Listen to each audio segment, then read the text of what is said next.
Representation has been a pretty hot topic in media for the past decade or so, not just in superhero media, but media in general. It's an interesting thing, really. People just like characters they can see themselves in one way or another, whether that be race, gender, sexuality, religion, stuff like that. And more to the point, even operating in the same area can be appreciated. I'm sure fans who live in New York don't care since there are God knows how many characters who operate there, but a smaller area like, say, Boston or somewhere in the Midwest could use a few heroes of their own. Which brings me to today's subject, Wild Dog. The Quad Cities superhero. Wild Dog was co-created by writer Max Allan Collins, who's primarily a mystery writer, best known for the Road to Perdition series and the Nathan Heller novels, among many other works. And artist Terry Beatty. Some of his works include co-creating Miss Tree with the aforementioned Collins, as well as being the primary writer and artist for the Rex Morgan MD comic strip since 2016.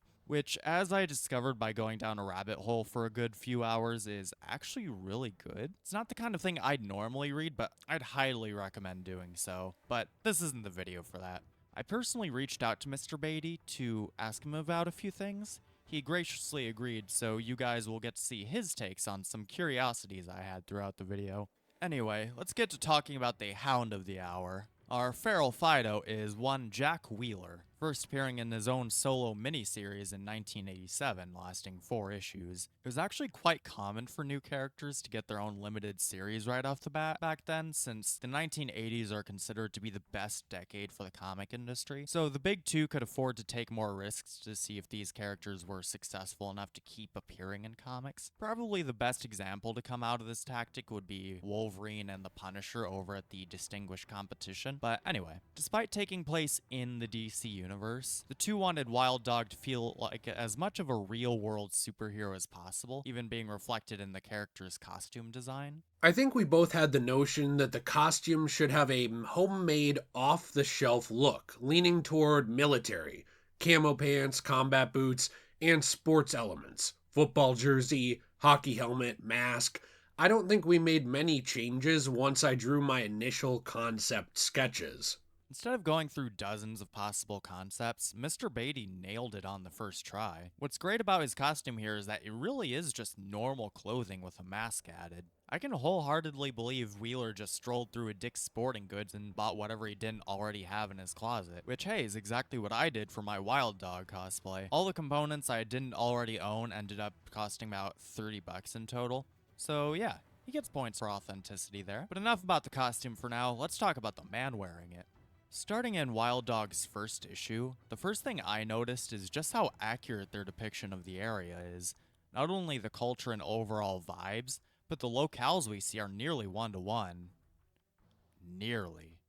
We lived just downriver in Muscatine, and both spent a lot of time in the Quad Cities. It was basically our backyard. I think we did fictionalize place names just a little, though.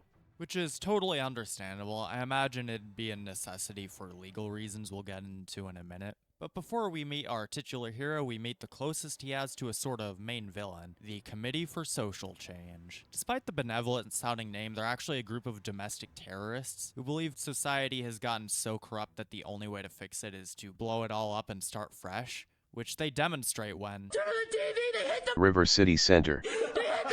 River City Center. and then take reporter Susan King hostage in the Adler, spelled with 2 Ds, theater, so they can make their demands and mission statement known. And of course, all of this is seen by 4 men in particular. Off-duty Police Lieutenant Andy Flint, newspaper reporter Lou Goddard, mechanic Jack Wheeler, and government agent Graham Galt.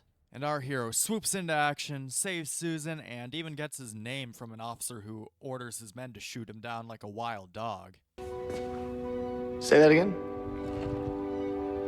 Shoot him down like a wild dog. The interesting thing here is that we never actually see who suits up. It was built up as a mystery between these 4 men, who were all best friends in college and played for the same team. Said team wore that familiar blue jersey with the red dog logo. I'm sorry to anyone who may be irked that I immediately spoiled the mystery before we even started. We ended up getting the reveal in the very last issue, where after establishing that all 4 have motive to be a vigilante, we get Jack's side of the story. He lost his college scholarship due to a knee injury and could no longer play football, so the only way he'd be able to afford college was by joining the military, promptly seeing his squad blown up by terrorists while stationed in Beirut. This ended up breaking something in him, and he was emotionally shut off to everyone and everything until he met a lovely lady with a mysterious past named Claire. But Claire's a love interest in a superhero comic, so you know that ain't gonna last. She gets mowed down because it turns out she was holding a dark secret. She's actually the daughter of the Carmonti crime family and was killed by a rival mafia. On a good note, though, Jack is named her sole beneficiary, so he inherits a small fortune from her mob family ties, using it to open up his own auto shop and fight organized crime due to a facetious comment from Lou. So he suits up, becomes Wild Dog for the first time, and guns everyone down, including the Don who hired the hit and the hitman himself, getting his revenge pretty much immediately. And in his solo series, he gets up to some other adventures relating to the Committee for Social Change, including foiling an attempt to destroy the manufacturing facility on Arsenal Island, which is the largest weapons manufacturer in the United States, as well as a hostage situation at Mark Twain Junior High School. Now, while Arsenal Island is a real place, the Mark Twain School, as far as I can tell, is a purely fictional school. Cycling back to what I said earlier, the team did slightly fictionalize the area in some ways. Mr. Beatty didn't say it was for legal reasons, but that's the vibe I get. For obvious reasons, no school would be happy about having a comic book depict a hostage situation involving minors, and stuff like the Adler Theater being slightly misspelled is probably just a copyright thing. That's just me assuming, though. Don't take that part as an absolute fact. The series officially ends with Lieutenant Flint revealing he figured out Jack's identity, and a cliffhanger as the latter proposes a partnership, as any good vigilante needs a police contact. All in all, these 4 issues were a fun read. I think stretching out the mystery to the 4th and final issue is both a pro and a con. On one hand, I can see how it would spark intrigue in the first issue, wanting to find out who it is, but saving it all for the last issue really kills the pacing, having to rapid fire through most of his life story in the process. If it were up to me, I'd probably keep the first issue as is and reveal his identity somewhere in issue 2. That way we still have the majority of the series to properly flesh him out. The reaction from Quad City's readers was wonderful, with signings at Tim's Corner that had lines more than a block long. Unfortunately, that didn't translate into national sales. But it's not all bad. A couple years later in 1989, he got his own special of debatable length. I say debatable because the synopsis says 52 pages, but on DC Universe has 39 pages listed. So I'm not sure what to believe here. But anyway, this picks up shortly after issue 4 as we see the aftermath of Jack's proposal, getting blackmailed into hanging up the costume or he'd be exposed, putting a pretty decent strain on their friendship. So we have this problem as well as the mob hiring a freelancer to catch Wild Dog. This catcher named the Catcher doesn't do killing, just tracking, and actually does manage to get the drop on Ditzy Dango by using Lieutenant Flint as a hostage, and leaves him in a cage for the mob to deal with. Normally this would be a problem, but luckily the mob's fixers are both idiots, so he frees both himself and Andy, laying down the law that he is Wild Dog from here on out. And if Flint has a problem with that, he can go frag himself. It was a fun little one-off issue. It's fun seeing the friend group's dynamic change now that all of them know Jack's secret. If I had any real nitpick for this one, it's that Graham feels just slightly off-kilter here compared to how he was in the miniseries. Now, the group had their reservations against telling him anything since he's a government agent, but he never felt outright nefarious in the miniseries. Here he feels almost like a secondary antagonist and, in his words, not mine, slightly sociopathic, essentially trying to extort Jack into helping him take care of some bank robbers the government can't officially do anything about. He's even drawn to look more suspicious, the noticeably pointier eyebrows and his face usually being obscured by shadow. I just want to clarify, I'm not against this whatsoever. Graham could even make for a great antagonist in future hypothetical stories, just feels slightly off compared to his previous portrayal. Granted, fleshing out Wheeler's supporting cast is hardly a bad thing. They didn't get much time to really delve into each one's personality too much in the 4 issues they got. I feel like these 5 total issues were supposed to be a prelude to something bigger.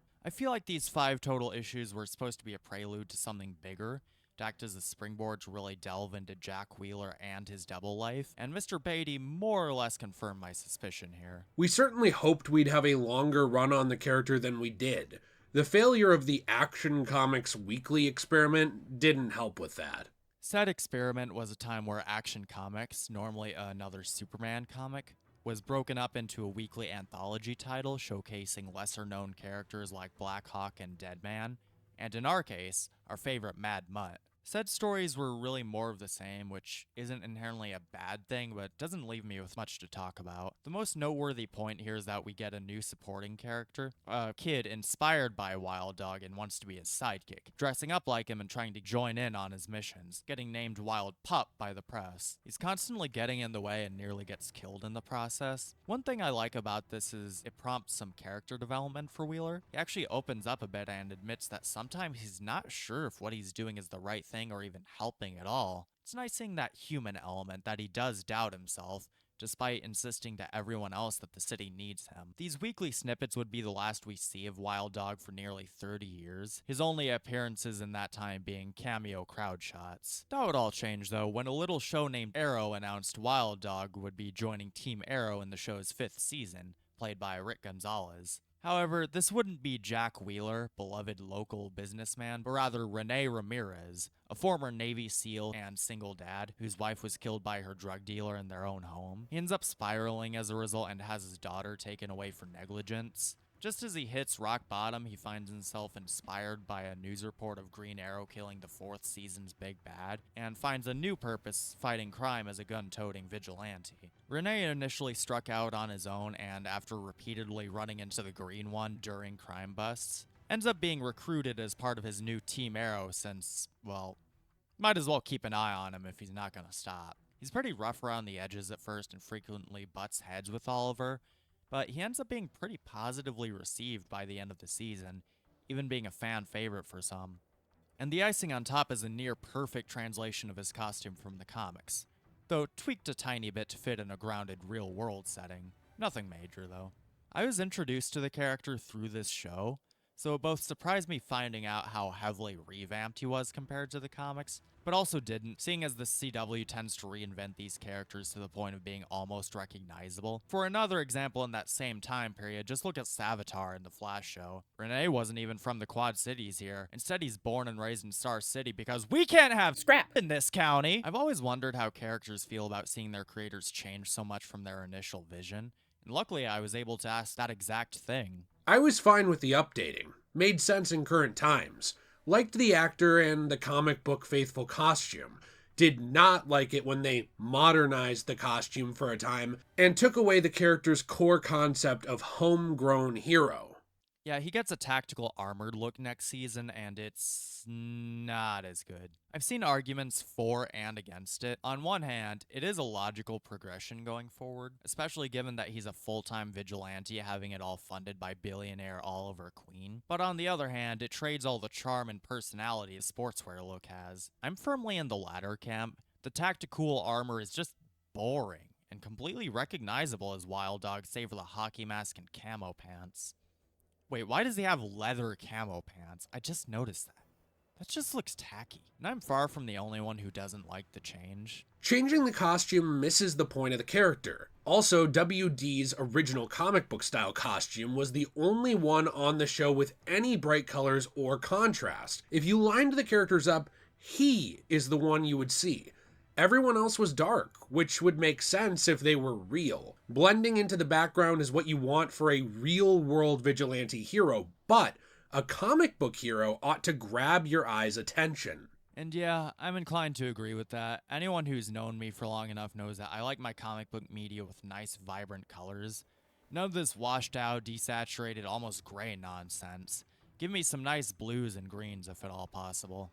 Regretfully, after a great start in Season 5, he was done dirty in Season 6. His likability plummets as they go through this contrived Civil War storyline. He's extorted by the FBI to testify against Oliver in court and out him as the Green Arrow, under the threat of having his daughter taken away after just getting custody of her back, which I'd say is a perfectly understandable but tough spot to be put in. But he's promptly fired from Team Arrow over it, so he and the other new recruits form their own team, with blackjack and hookers, butting heads with Oliver until they remember, hey, isn't there a crime boss we're supposed to catch? So they all work together with Oliver and the FBI to take him down. He's even granted immunity for his actions as a vigilante up to this point as a reward. He's retired from his night hobby by season 7, but opened up his own boxing club. So like his comic counterpart, he too becomes a beloved local business owner. By the time the show ends in season 8, he's even elected mayor of Star City. Not bad for some guy in a hockey mask. Renee also had this penchant of calling people which you're either gonna love it or hate it. Personally, I find it a fun personality quirk. Overall, I like Wild Dog's inclusion here, and Gonzalez does a good job in the role. But I was left wondering, were Mr. Beatty and Mr. Collins at least fairly compensated for their character being a main cast member for multiple seasons? We were not notified or consulted whatsoever. I found out WD was going to be on the TV show from someone's Facebook post, which surprisingly is typical. We were paid a meager royalty as contractually obligated. I don't know what would be considered a meager royalty and felt it rude to ask for an exact amount. But my takeaway from this is that creators really need to be compensated more fairly for their work. This newfound spike in popularity led to the character reappearing in the comics as soon as a couple weeks after his live-action debut, as he was a supporting character in Cave Carson Has a Cybernetic Eye and DC's Young Animal imprint.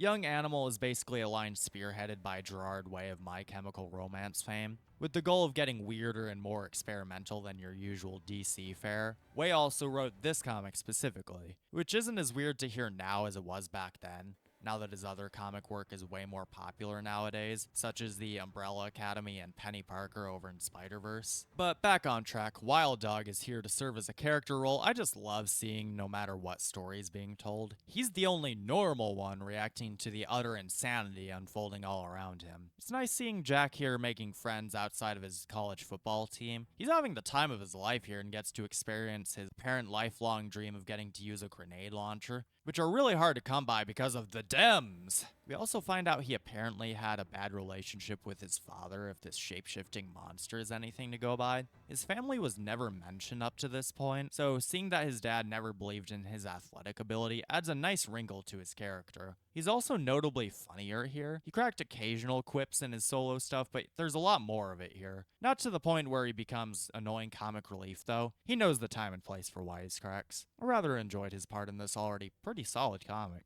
Following that is his relatively prominent role in Suicide Squad Get Joker. It's exactly what it sounds like. Now, initially this made some sense. He'd be a good fit on the Suicide Squad if he ever got locked up. But, I'm not sure this was worth it. Here he's depicted as an alright nutjob who was arrested for leading the Capitol riots and taking a glitch on the president's desk. He goes on this whole tirade about how he was fighting for our freedom and government censorship, then complains that he's being oppressed once Firefly points out that being on the squad is working for the government. And why the frag is Firefly the voice of reason here? Crazed Canine also insinuates that he should be allowed to say the N-word. This whole comic is a mess. Especially baffling because he's drawn to look more like the Arrow version, who had some questionable views towards gun control and people with superpowers, but he wasn't anywhere near as bad as this. So this portrayal as if he's a member of the Proud Boys just feels like character assassination. I'm not the only one who felt that way. I was okay with the Cave Carson version, but disgusted by the alt-right turn for Suicide Squad. That was not our Wild Dog. He'd have been defending the Capitol cops, not taking part in the insurrection. Add how eager he is to see Harley humiliate and degrade herself for Joker, purely for his own gratification, and this really feels like an entirely separate person. Luckily, I have a little headcanon to try and make this tolerable. So, in the main continuity during DC Rebirth, Wheeler himself never appears, but we get a nod to him in Green Arrow 18. Here we see a militia calling themselves the Wild Dogs and mooching off his look. Since as Roy Harper puts it, they're inspired by some nut in the Quad Cities. Shut the frag up, Roy. He may be a nut, but he's my nut. You got a problem with my nut?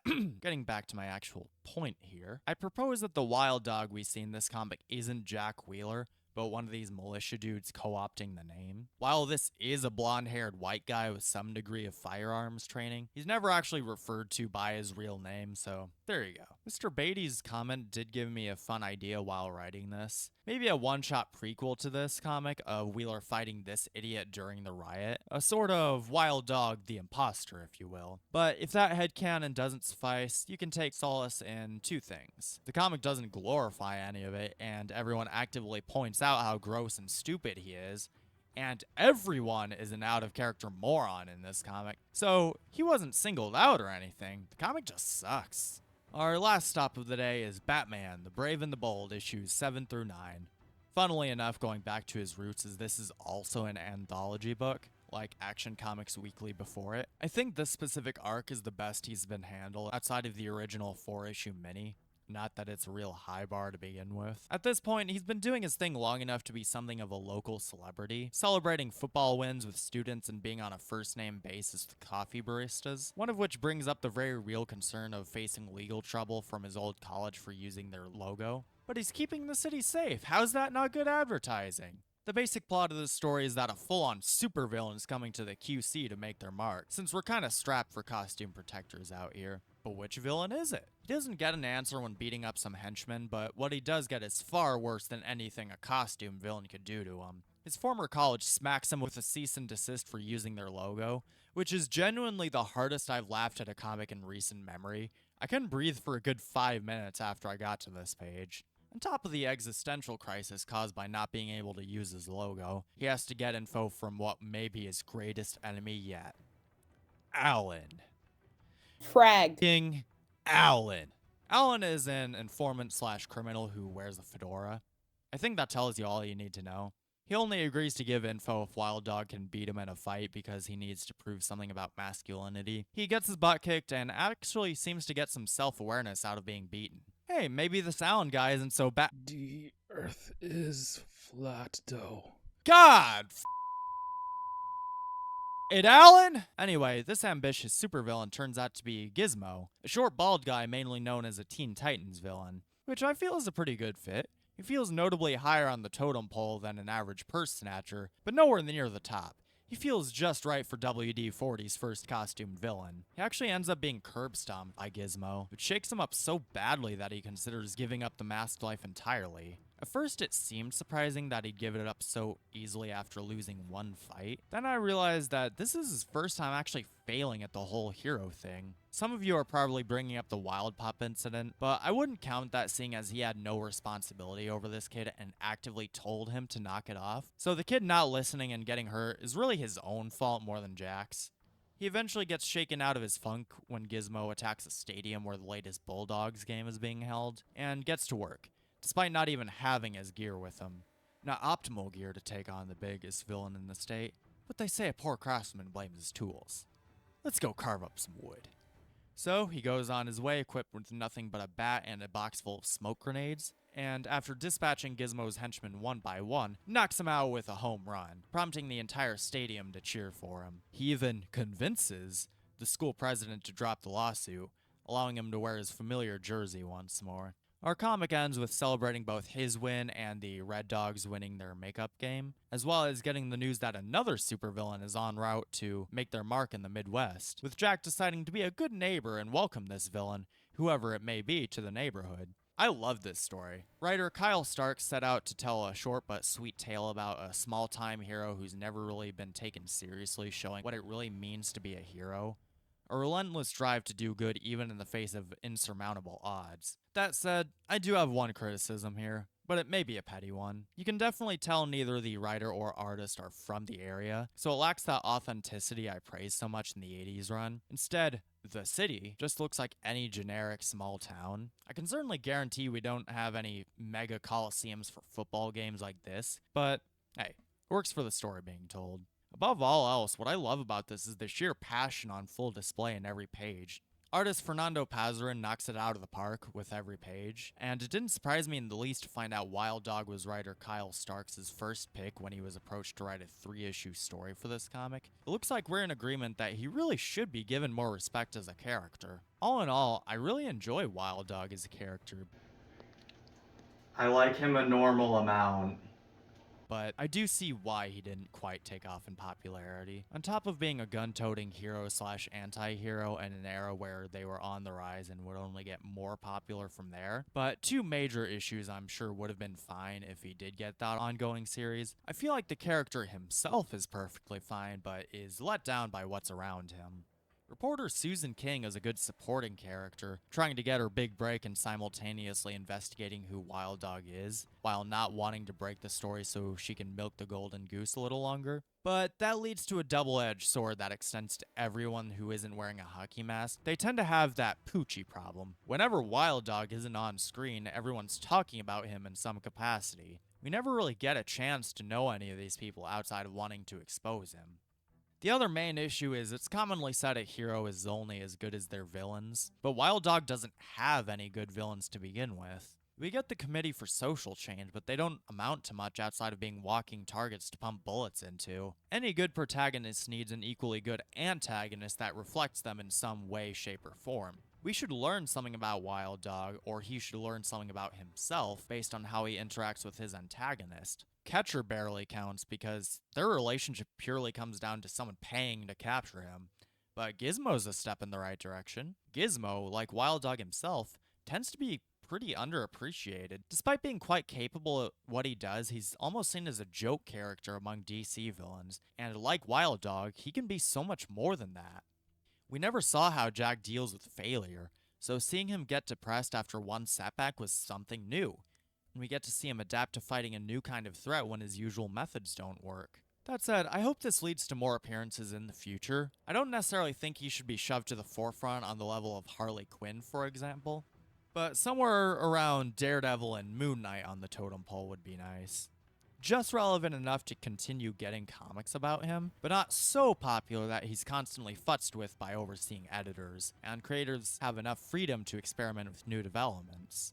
But that's all for now. I just wanted to express how much I appreciate having our very own homegrown superhero, even if he isn't nearly as well known as I'd like him to be. Before I call it a day, I wanted to express my thanks for a few things. While editing the Blackest Night video, the channel ended up hitting 3,000 subscribers, which is awesome. Thank you guys so much for the continued support, and if you have any ideas on how we should celebrate such a milestone, throw it down in the comment section below. I'd like to thank my good friend Degenerate Jay for lending me his voice for this video. He did a great job, and you should go subscribe to all of his channels. Links in the description. I'd also like to thank Jay for being a good friend and his continued help behind the scenes on how I can continually improve the channel. Last but definitely not least, thank you Mr. Terry Beatty and Mr. Kyle Starks for answering my questions. Without your inputs, this video couldn't have been nearly as in-depth as it is, so it's because of your contributions that I feel I can do the character justice. Thank all of you guys for watching. This is Major Disaster signing off, and make sure to look away from your screens for at least 20 seconds to prevent your old school from issuing you a cease and desist.